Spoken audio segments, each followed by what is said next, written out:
दिघीतल्या एका घरात फोन वाजतो. पलीकडून एकच शब्द येतो, रिपोर्ट पॉझिटिव्ह आहे. कानावर पडताच अर्चना देसाईच्या पायाखालची जमीन सरकते, ब्रेस्ट कॅन्सर. आणि डोक्यात एकच प्रश्न, आता लाखो रुपये कुठून आणायचे? Targeted therapy. नुसतंच नाव ऐकूनही घरच्यांच्या काळजाचा ठोका चुकतो, कारण हा उपचार सर्वसामान्य कुटुंबाच्या आवाक्याबाहेरचा आहे. एक एक रुपये साठवून आयुष्यभराची कमाई एका आजारापुढे थिटी पडते.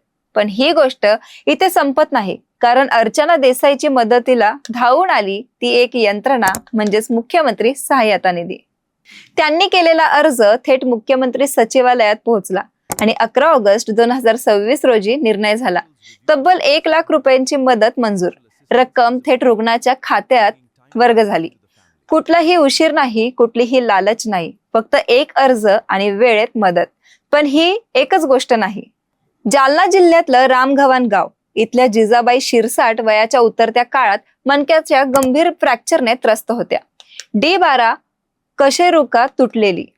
व्हर्टिब्रोप्लास्टी शस्त्रक्रियेशिवाय पर्यायच नव्हता आणि शस्त्रक्रियेचा खर्च एक सर्वसामान्य कुटुंबाला परवडणारच नव्हता. पण इथेही तीच यंत्रणा कामी आली. 2 जुलै 2026 रोजी 50,000 रुपयांची मदत मंजूर झाली. भोसरीतल्या लाईफलाईन हॉस्पिटलमध्ये रक्कम थेट जमा झाली आणि जिजाबाईंची शस्त्रक्रिया वेळेत पार पडली. मुख्यमंत्री सहाय्यता निधी म्हणजे नेमकं काय? तर गंभीर आजारांवरच्या उपचारासाठी आर्थिकदृष्ट्या दुर्बल रुग्णांना राज्य सरकारकडून दिली जाणारी थेट आर्थिक मदत म्हणजेच मुख्यमंत्री सहाय्यता निधी.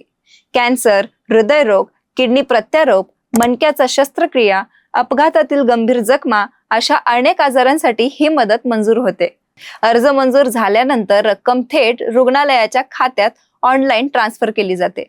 रुग्णाच्या हातात रोख रक्कम दिली जात नाही, त्यामुळे पैशांचा गैरवापर होण्याचा प्रश्नच नाही. पण अर्ज करायचा तरी कसा? रुग्णाचं वैद्यकीय प्रमाणपत्र, उपचाराचा अंदाजित खर्च आणि उत्पन्नाचा दाखला हे प्रमुख कागदपत्रे लागतात. पण अनेकदा सर्वसामान्य कुटुंबांना हा अर्ज नेमका कुठे करायचा, कोणाला भेटायचं हेच कळत नाही. आणि याच गोंधळात खूप वेळ वाया जातो.